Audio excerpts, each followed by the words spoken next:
डाउ हिल कुर्सियांग, पश्चिम बंगाल, एक भूतिया दास्तान। वर्ष 2017 की बात है।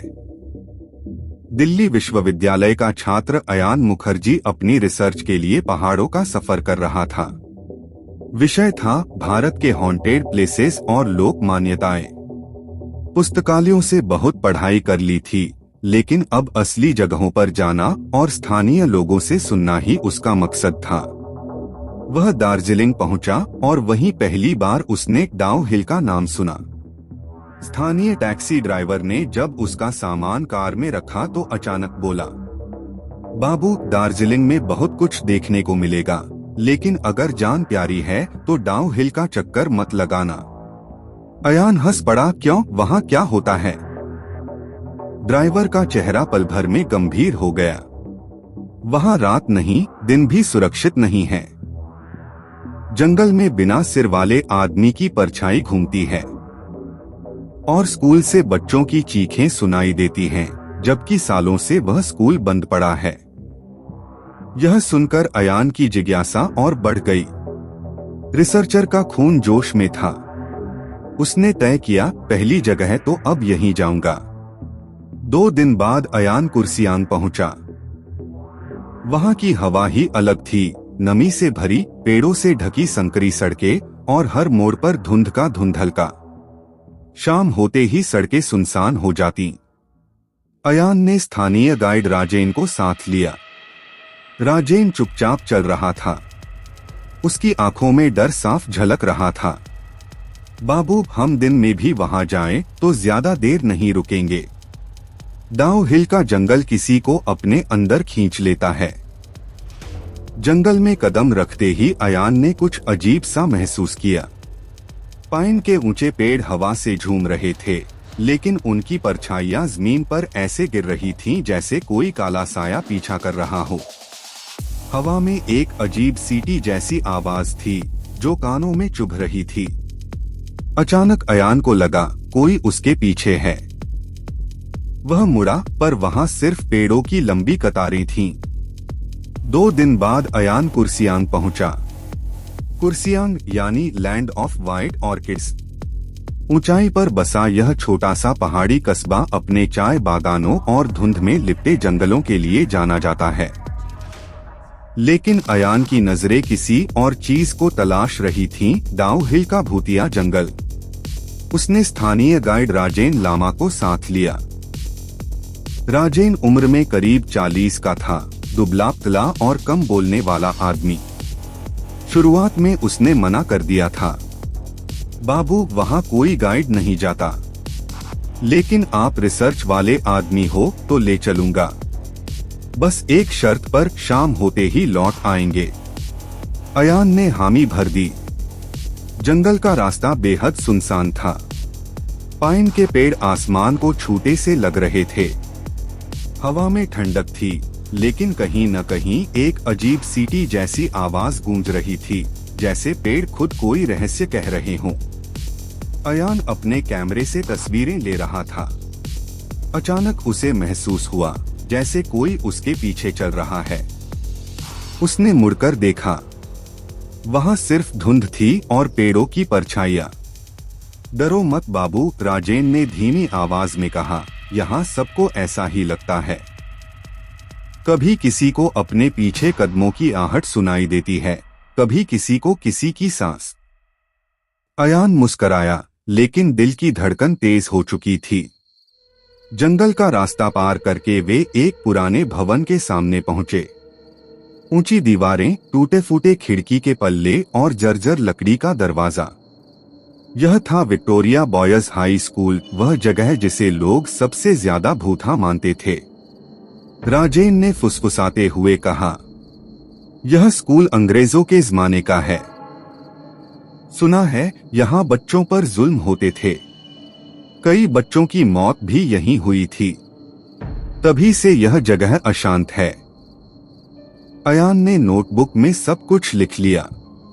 लेकिन तभी हवा का एक तेज झोंका आया और दरवाजा अपने आप चर्रर की आवाज के साथ खुल गया। अंदर घुप अंधेरा था। फर्श पर धूल और टूटे हुए बेंच बिखरे पड़े थे। दीवारों पर उखड़ी हुई पेंट और मकड़ी के जाले लटके हुए थे। अयान कैमरे की फ्लैश जलाकर अंदर घुसा। तभी उसे लगा जैसे किसी ने कमरे के कोने से झांका हो। उसने कैमरा उसी दिशा में घुमाया, लेकिन वहां सिर्फ टूटी हुई खिड़की थी। चलो बाबू, बहुत हो गया, राजेन की आवाज कांप रही थी। यहाँ ज्यादा देर रहना सही नहीं। कई बार लोग कहते हैं कि खाली कमरों से बच्चों की चीखें सुनाई देती हैं, और रात में गलियारे में एक बिना सिर वाला आदमी घूमता है। अयान ने धीरे धीरे कैमरा नीचे किया। उसे साफ महसूस हो रहा था, यह जगह सिर्फ ईंट और पत्थर नहीं, बल्कि कुछ और भी समेटे हुए है। उस दिन शाम ढलने लगी थी, धुंध और गहराने लगी थी। अयान ने तय किया कि स्कूल के भीतर थोड़ा और समय बिताया जाए, लेकिन राजेन बार बार कह रहा था, बाबू, मैं आपसे हाथ जोड़कर कहता हूँ, अब वापस चलिए। सूरज ढलने के बाद यहाँ रहना खतरे से खाली नहीं। अयान हंसा, अरे डरना किस बात का, मैं तो बस तस्वीरें ही ले रहा हूँ। लेकिन उसी वक्त अचानक स्कूल की तीसरी मंजिल से ठक ठक की आवाज आई। दोनों ऊपर देखने लगे। वहां कोई नहीं था, लेकिन आवाजें साफ थीं, जैसे कोई भारी बूट पहनकर लकड़ी के फर्श पर चल रहा हो। राजेन ने तुरंत अयान का हाथ पकड़ा। चलो बाबू, ये इंसानी कदम नहीं है। अयान की सांसें तेज हो गईं।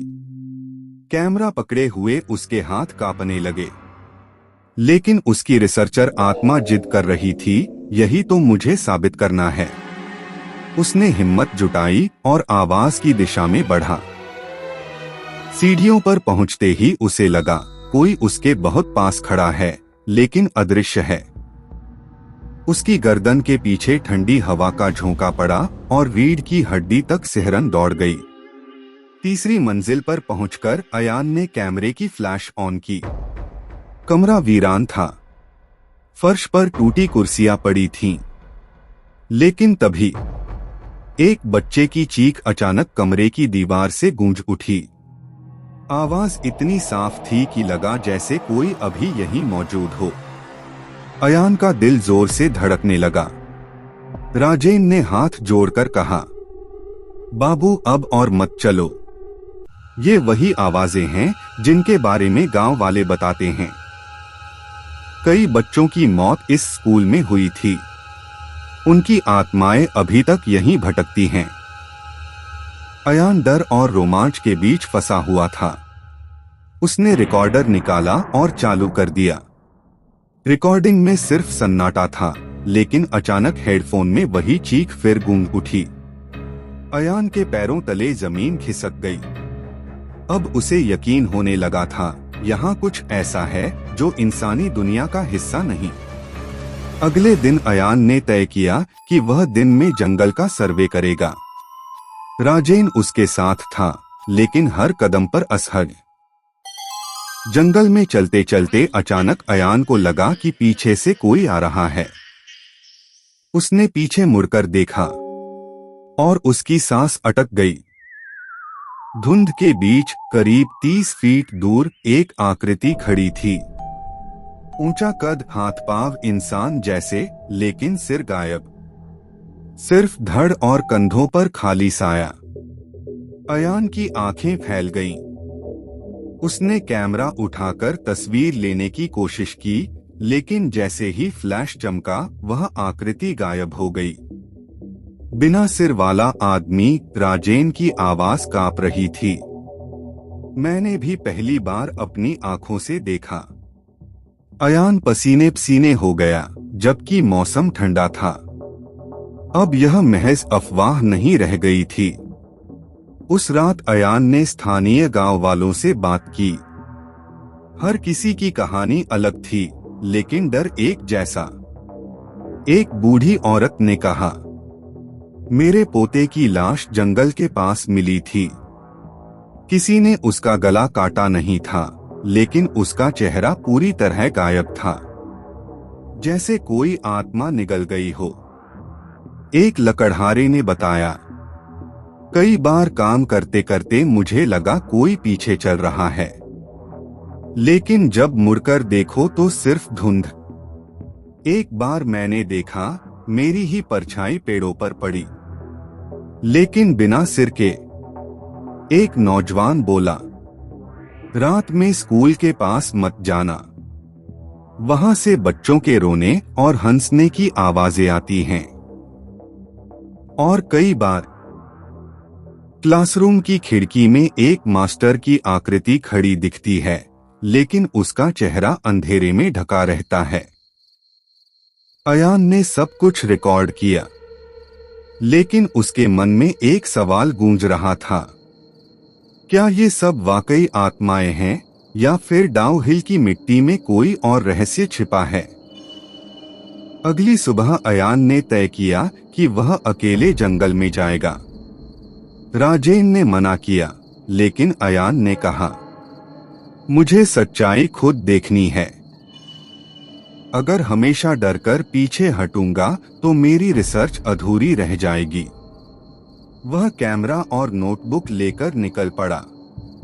धुंध हमेशा की तरह घनी थी।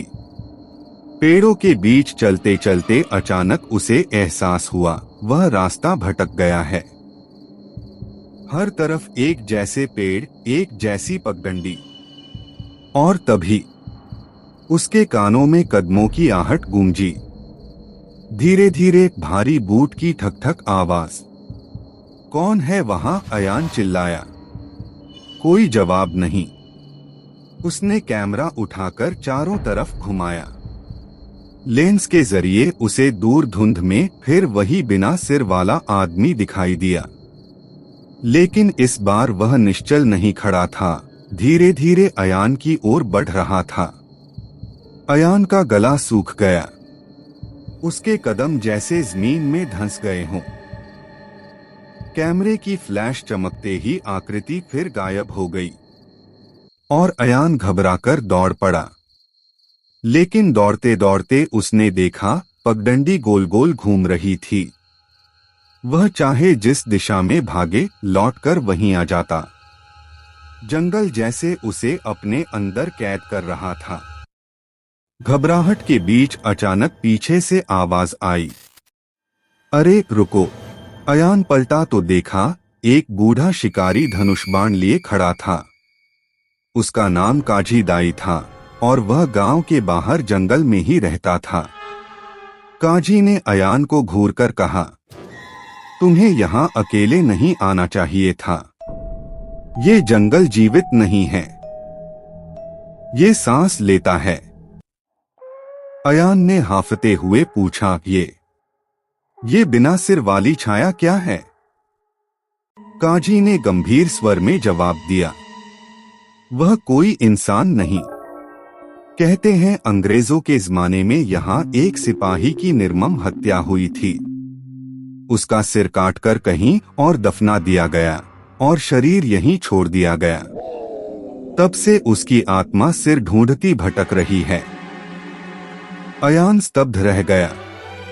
काजी ने उसे गांव की तरफ जाने का रास्ता दिखाया, लेकिन जाते जाते उसने चेतावनी दी, अगर सच जानना है तो स्कूल के तहखाने में जाना होगा, वहीं असली राज छुपा है। अगले दिन अयान ने साहस जुटाया और विक्टोरिया स्कूल के भीतर जाने का निर्णय लिया। इस बार राजेन भी उसके साथ था, हालांकि डर के मारे उसका चेहरा पीला पड़ा हुआ था। स्कूल के टूटे हुए गलियारों से गुजरते हुए वे तहखाने की सीढ़ियों तक पहुंचे। नीचे घुप्प अंधेरा था। जैसे जैसे वे उतरे, हवा ठंडी होती गई। तहखाने में पहुंचते ही उन्हें दीवारों पर अजीब निशान दिखाई दिए। कहीं खून जैसे धब्बे, कहीं बच्चों के नाम उकेरे हुए, और बीच में पड़ा था एक पुराना लकड़ी का ताबूत। अंदर सिर्फ हड्डियां थीं और उनमें से एक खोपड़ी गायब थी। राजेन चीख पड़ा, यही है, बिना सिर वाली आत्मा का शरीर यहीं छिपा हुआ है। अचानक तहखाने की हवा भारी हो गई। दीवारों से फुसफुसाहट आने लगी, हमें सिर दो, हमें सिर दो। अयान और राजेन बदहवास होकर ऊपर की ओर भागे। उस रात अयान ने काजी दाई से फिर मुलाकात की। काजी ने धीरे धीरे एक कहानी सुनाई। ब्रिटिश काल में यह स्कूल सिर्फ पढ़ाई की जगह नहीं था। यहाँ अंग्रेज अफसर बच्चों पर प्रयोग करते थे। कई अनाथ बच्चों को यहाँ रखा गया और उन पर जुल्म किए गए। बहुत से बच्चे मर गए। उनके शव जंगल में गाड़ दिए गए। कुछ को मारकर तहखाने में फेंक दिया गया। अयान सन्न रह गया। काजी ने आगे कहा, जिस सिपाही का सिर काटा गया था वह अंग्रेजों के खिलाफ विद्रोह कर रहा था।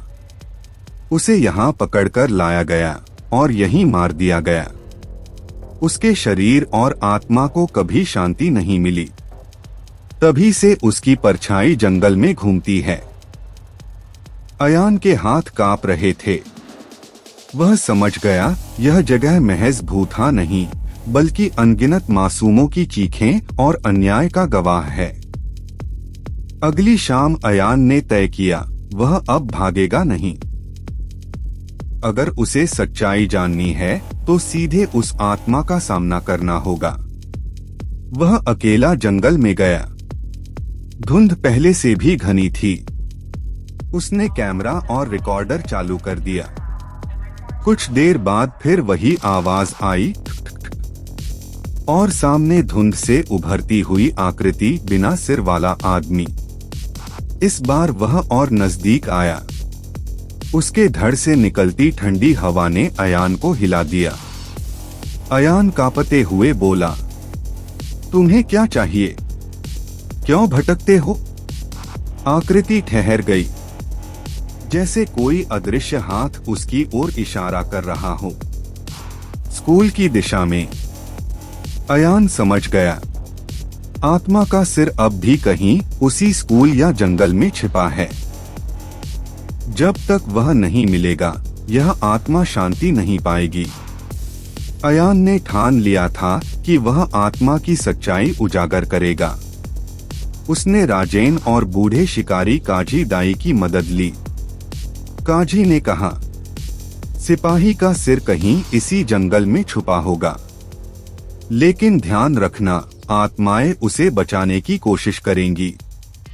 तीनों टॉर्च लेकर जंगल में उतरे। रात घनी थी, धुंध मोटी। पेड़ों के बीच से अजीब आवाजें आ रही थीं, रोने, हंसने और चीखने की मिलीजुली ध्वनि। कुछ देर बाद उन्हें जमीन में दबा हुआ एक पत्थर दिखा, जिस पर अंग्रेजी में हल्के से उकेरा गया था, देशद्रोहियों को शांति नहीं। काजी ने कहा, यहीं कहीं सिर छिपाया गया होगा। उन्होंने खुदाई शुरू की। थोड़ी देर में मिट्टी से एक पुराना लोहे का बक्सा निकला। जब उसे खोला गया तो अंदर एक सड़ीगली मानव खोपड़ी थी। हवा अचानक और ठंडी हो गई। पेड़ हिलने लगे। जंगल में एक गहरी गूंज उठी। आखिरकार खोपड़ी मिलते ही माहौल बदल गया। चारों तरफ से छायाएं उमड़ने लगीं। पेड़ों से काले धुंध जैसे आकृतियां उतर आईं। अयान ने महसूस किया ये वही बच्चों की आत्माएं थीं जो स्कूल में मारे गए थे। उनकी आंखों में सिर्फ दर्द और क्रोध था। राजेन डर के मारे जमीन पर गिर पड़ा।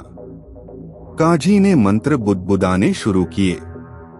तभी अचानक बिना सिर वाला आदमी वहां प्रकट हुआ।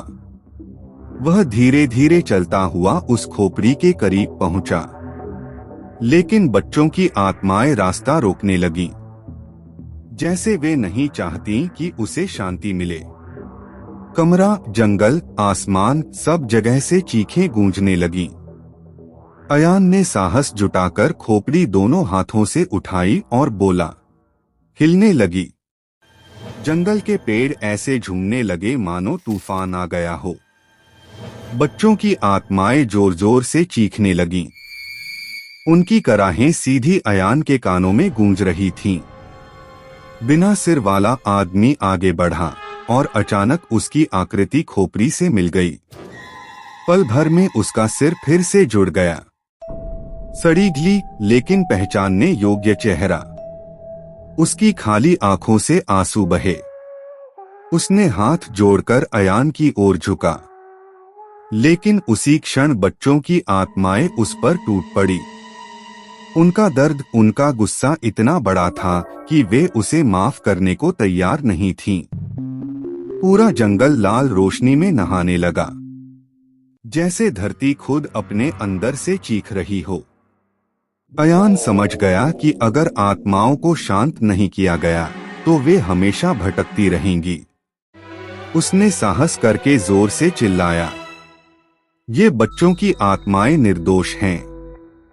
उनका गुस्सा जायज है, लेकिन अगर तुम उन्हें मुक्त करोगे तो शायद तुम्हें भी शांति मिले। बिना सिर वाला आदमी ठहर गया। उसकी आंखों में पीड़ा झलक रही थी। उसने धीरे धीरे हाथ फैलाए और बच्चों की आत्माओं को अपनी ओर आने दिया। एक एक करके आत्माएं उसके शरीर में विलीन होने लगीं। हर आत्मा के साथ उसकी आकृति और हल्की होती गई। अंत में जंगल में एक तेज रोशनी फैली और वह आकृति पूरी तरह गायब हो गई। सिर्फ सन्नाटा बचा। धुंध धीरे धीरे छंटने लगी। सुबह जब अयान ने आंखें खोलीं, वह जंगल की जमीन पर पड़ा था। राजेन और काजी उसके पास ही थे, दोनों थके हुए लेकिन जीवित। जंगल अब शांत था। वो डरावनी धुंध नहीं थी, पेड़ों की परछाइयां सामान्य थीं। काजी ने धीरे से कहा, शायद अब उन्हें शांति मिल गई। अयान ने कैमरे की ओर देखा। रिकॉर्डिंग में सिर्फ वही दृश्य था, धुंध, चीखें और रोशनी। लेकिन बिना सिर वाले आदमी की झलक धुंधली थी, जैसे वह कभी था ही नहीं। वह समझ गया, डाउ हिल सिर्फ एक भूतहा जगह नहीं, बल्कि इतिहास का जख्म है, जहां बच्चों की आत्माएं और एक सिपाही का दर्द सदियों से कैद था। उसकी रिसर्च पूरी हो चुकी थी, लेकिन दिल में डर और सम्मान दोनों थे। उसने अपनी डायरी में आखिरी पंक्ति लिखी, डाउ हिल हमें सिखाता है कि कुछ जख्म मिटते नहीं, वे आत्माओं की तरह पीढ़ियों तक भटकते रहते हैं।